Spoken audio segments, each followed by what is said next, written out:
Bener lu ya Rahma, udah barang-barang KW semua rata-rata. Mau apa sih lu? Jujur. Rahma, Ular and the Gang Family alias Salah Saukia, nama bekennya. Dari mana lu bilang produk lu itu UMKM lokal? Kan pabriknya dari Cina. Kalau dari Cina bukan UMKM. Kalau UMKM itu bikinnya di Indonesia, pabriknya di Indonesia, dijualnya di Indonesia, memperkaya orang Indonesia. Ya, yang beli juga orang Indonesia. Kalau lu pabrik dari Cina, lu memperkaya bos yang ada di Cina.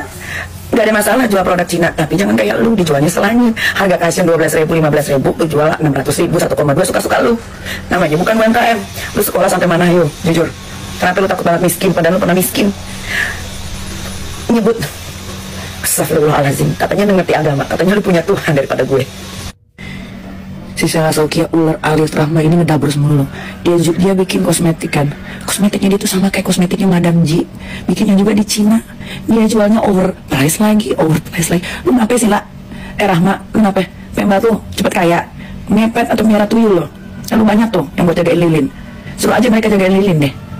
Dipikir kagak bisa dicari tahu kali. Nama dari pabrik lu di Cina itu sama banget kayak Madam Ji punya itu kosmetik lo. Lu jualnya suka-suka lu, padahal harganya ada yang cuma 8.000, 7.500. Lu jual gope 300. Bener lu ya Rahma, udah barang-barang KW semua rata-rata. Mau apa sih lu? Jujur. Masukin 1.000 ya, 1.000 oke.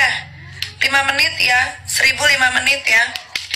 Belum napas. Sold out. Lu atur Rahma, lu atur. Sama babu lu tuh lu atur. Preman, iya kami preman. Kenapa? Ya. Preman, iya kami preman. Kenapa? Telepon bohongan. Ya, preman. Telepon bohongan. Pura-pura telepon. Preman, iya kami preman. Preman demi kebenaran ya. Daripada kalian di preman tapi kalian ditusuk, dimakan uang kalian semuanya sama dia. Yang dapat uang siapa dari sini semuanya? Dia dibayar sama orang-orang skincare besar. Melindungi masyarakat itu bukan kapasitas dia. Kapasitas dia itu BPOM semuanya, bukan dia. Di sini kalian kira dia berapa udah dapat uang dari semuanya? Dia tuh dibayarin asal kalian tahu. Dibayarinnya tahu nggak sama siapa? Pemasok merkuri terbesar di Indonesia, asal kalian tahu. Pemasok merkuri terbesar di Indonesia, asal kalian tahu. Gue tahu kenapa Salah Saukia sampai segitunya marahnya ke Doktif malam itu. Karena dia merasa udah nggak produksi lagi tuh si MC itu, tiba-tiba ada. Nah, dia berasa di situ kayaknya dijelek-jelekin karena masih ada produk itu. Nah, pertanyaannya kenapa masih ada produk itu tersebar?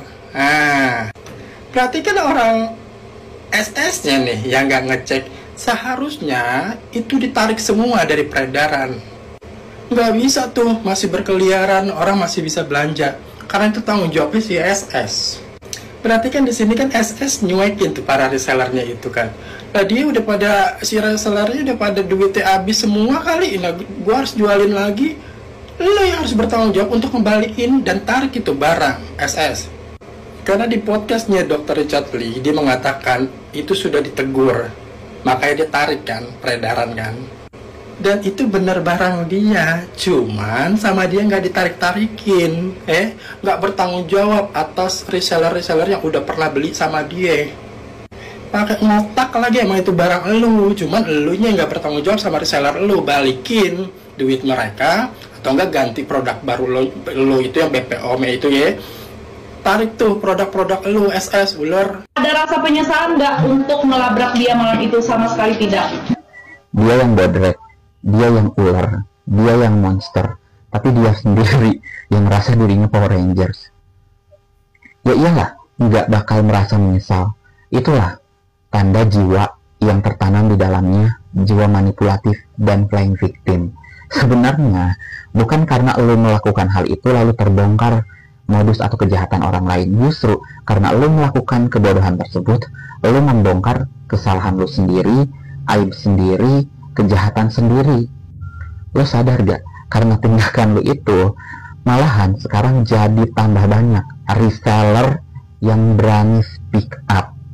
Sumpah ya, kalau misalkan tahun ini ada kayak penghargaan-penghargaan begitu, Piala Oscar, Piala Citra, Rekor Muri, Award, Global Award, gue yakin nih orang bakal jadi pemenangnya. ya, dengan nominasi terplaying victim dan termanipulatif. Dari produknya Kak Sel, kita bisa belajar kesalahan positioning yang dilakukan sama SS Skin.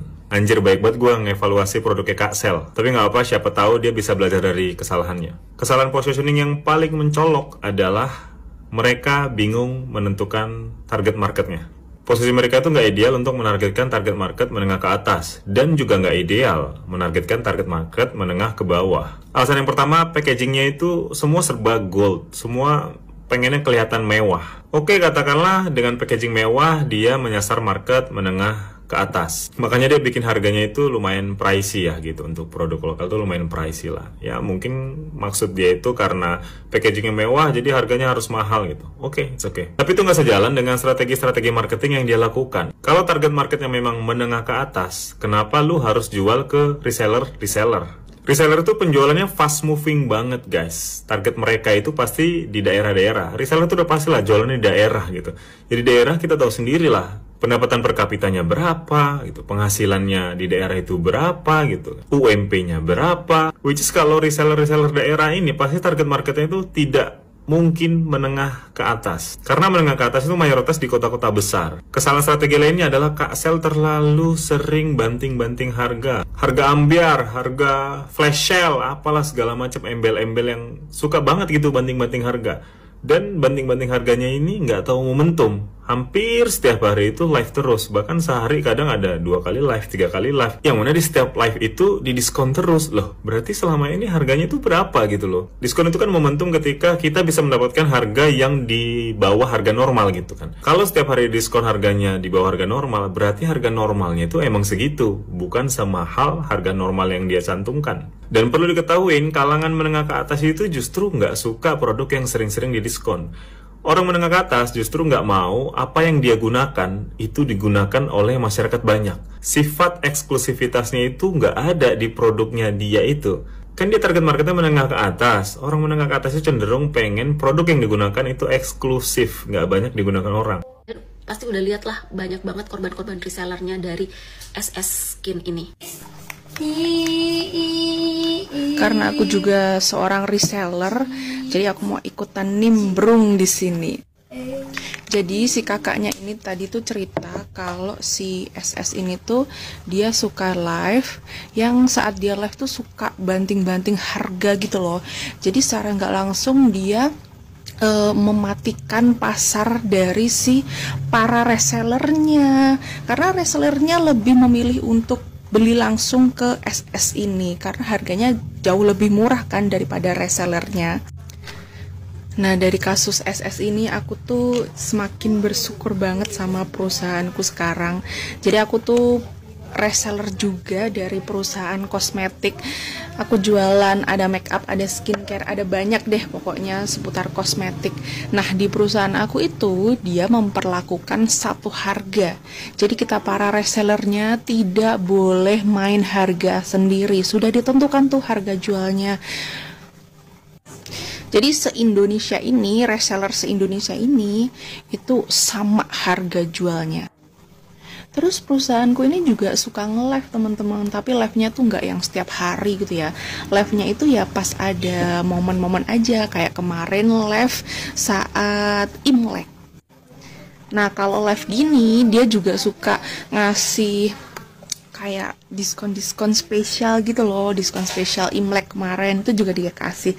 Tapi itu dia berlakukan juga untuk semua resellernya. Jadi nggak cuma dari perusahaan itu aja ngasih, tapi ketika orang itu order ke reseller, mereka juga akan dapat diskon spesial tersebut. Jadi semuanya tuh berlaku sama gitu.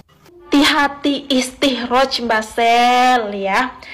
Jadi gini, kalau kita lagi banyak duit, lagi di atas, lagi banyak temen ya, sifat-sifat ego, arogan itu luar biasa, memuncak banget. Karena dulu saya pernah nih, 2021, saya pernah kejadian, bermasalah sama salah satu owner brand yang lumayan terkenal di Pekanbaru, di Riau ya. Nah, di situ saya bermasalah. Masalahnya itu sepele banget. Sebenarnya bisa dikatakan bukan masalah ya. Cuman karena pada saat itu si ante ini lagi ada duit, lagi berduit ya, lagi dapet kuat gitu loh.